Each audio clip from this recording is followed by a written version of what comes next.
Today, we got a bunch of brand new Destiny 2 news and information. This is coming from Bungie releasing a new, updated development roadmap, showcasing all of the content and patches coming in the next few months and exactly when they are hitting. A lot of stuff here, guys, so let's get started.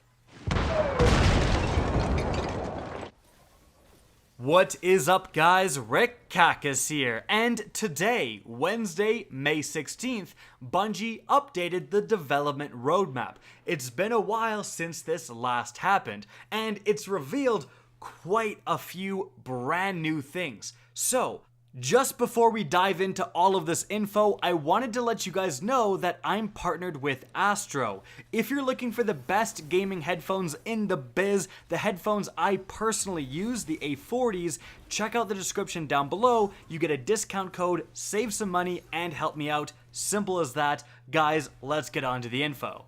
So, the first part of this development roadmap indicates what has just arrived with 1.2.0 called Warmind, and as you can see, it's deployed. We got the Crucible rankings, private matches, vault space increase, all of that stuff. Not worth going over because, of course, we already have it. It's everything that comes next that is basically brand new, and especially with the timing, some of this surprised me because in Season 3, there's going to be 3 different updates. The first one, again, has already deployed, but the second one, 1.2.1, is coming on May 29th, at the end of this month.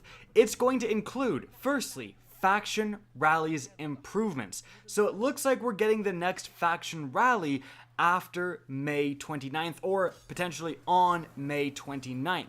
The faction rallies have been, frankly, I think a fun addition to the game, but Bungie has talked about making them more impactful and making your choice really matter. It does seem like this time there are certain exotic catalysts that could be locked behind each different faction, which makes who you pledge to a big deal. Also, each faction does seem to have exclusive emotes tied to them as well, which is really sweet. Moving on from there, we have Crucible Labs. Now, what the heck is Crucible Labs? Well, Bungie did talk about it in a statement below the roadmap. They say, Update 1.2.1 will include a new feature intended to give you a peek behind the scenes and a louder voice in our creative process. Crucible Labs will give every player of Destiny 2 access to experimental PvP content. We'll then have a chance to solicit your feedback to guide our final iterations. You'll learn more about Labs before launch. For today, with it making an appearance on the roadmap, I wanted to give you a preview of our goals. More to come on this soon. This very much sounds like some sort of test server. We have these all over the place. There's an Overwatch test server, there's a Division test server. It really appears like you'll have a special server or a special playlist that you can matchmake in, and that playlist will have changes to PvP, changes to weapon balance, class balance, all of that stuff that aren't in the rest of the game, but Bungie is planning to put on the rest of the game so we can play it, experience it, and give feedback. This seems like a great idea. Like, frankly, if we were able to catch Bungie early and say, hey, don't do this, don't nerf this into the ground, or don't buff this. Well, they almost never buff stuff, so don't do this. We would have actually been able to avoid a lot of problems. So this is a great step forward, I believe. But moving on from there, the next change in 1.2.1 is, and I'm very surprised to see this here, exotic armor sandbox changes. Exotic weapons did get a massive overhaul, so I guess it wasn't fair to say Bungie never buffs anything, but they are substantially different and substantially better than they once were. But armor is now definitely lacking behind. We're going to see some of this change dramatically, and with how much better the weapons got, I'm very excited to see what Bungie is doing to the armor. But that is going to be it. That's all that's revealed so far for the May 29th update. So, it is time to move on from there to the July update. This will be the final update for Year 1 Season 3, at least that's available to see on the roadmap right now. What's coming in this update? Well, firstly, the Solstice of Heroes seasonal event. So something similar to the Dawning, our kind of main event to look back to in Destiny 1, will be happening with Solstice of Heroes.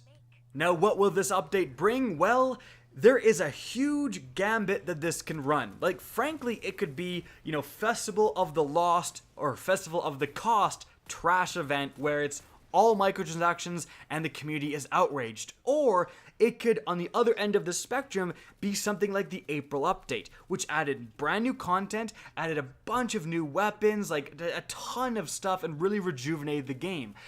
Bungie really has a lot of differences in the success of their seasonal events. Hopefully this is a better one.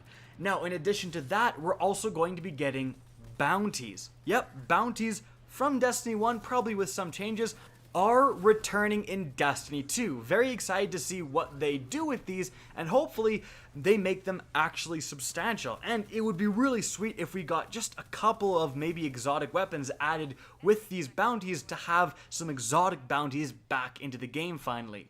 Moving on from there, we also get Expansion 1 and 2 Raid Lair Prestige. So finally, Eater of Worlds and Spire of Stars, even though Spires of Stars just came out, is going to be getting a Prestige version.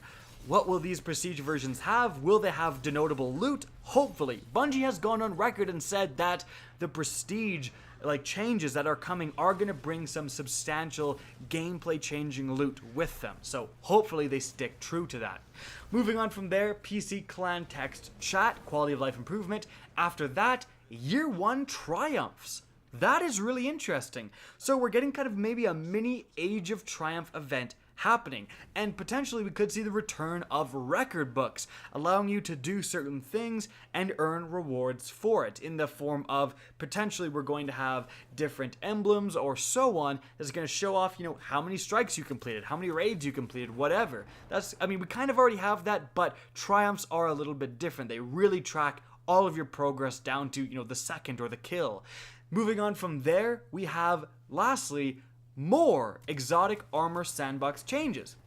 Interested to see this, that they're splitting these changes up into 2 bits. So what will the first change contain? What will the May 29th change contain? Well, maybe it'll just impact half of the armor available, or maybe it'll just impact the vanilla armor, and then the July update will do the DLC armor. That's definitely a possibility. We're really gonna have to see. But again, I'm excited for both of these changes because of how drastically exotic weapons have improved. I'm excited to see armor do the same. Now, moving on from there, the last section of this new updated roadmap is a brand new section. Instead of Season 4, Bungie is now calling this Year 2 Season 1. That's really interesting, and that does mean that we're going to have a whole new year with multiple seasons within it. Now, in Year 1, each different season was tied to a DLC launch. If this is to remain the same, that means that in September, we do know an expansion is coming in September, and we also know that Bungie referred to this expansion as a Comet expansion, which is kind of Bungie talk for a larger than usual expansion. Likely we're going to get something akin to the Taken King, offering a ton of content in September, but that is going to kickstart Year 2 Season 1, and that also means that, again, if this is the same pattern they're following, we're going to get Season 2 potentially, Season 3 of Year 2, and that means we're going to get 2 more expansions during Year 2. Because, back in the day in Destiny 1, it was the Taken King, and then it was nothing. No more expansions, and then the Rise of Iron. Maybe for Destiny 2 and for Year 2, we'll get a big expansion, the Taken King, and then we'll get 2 more smaller, Warmind style expansions for the rest of the year. Who knows, but it's interesting to see Season 4 change to Year 2 Season 1. Now, what's coming in this September update? Well, and again, these are not all the things that are coming. These are just changes that will affect all players. These are completely free changes that affect everyone.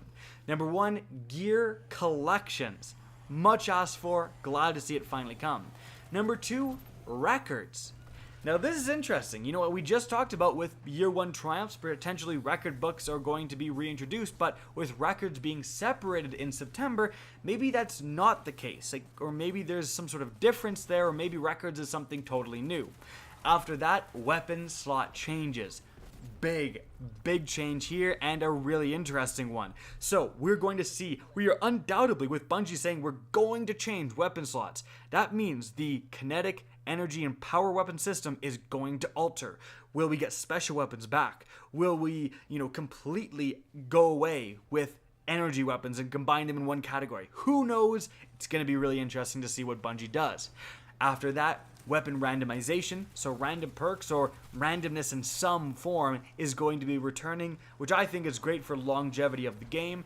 Next up, we have new gameplay modes, and this could be anything. Could be Prison of Elders style, could be a PvP thing, who knows. And then lastly, we have and more yet to be revealed. So there you have it. That is the brand new development roadmap as of May 16th.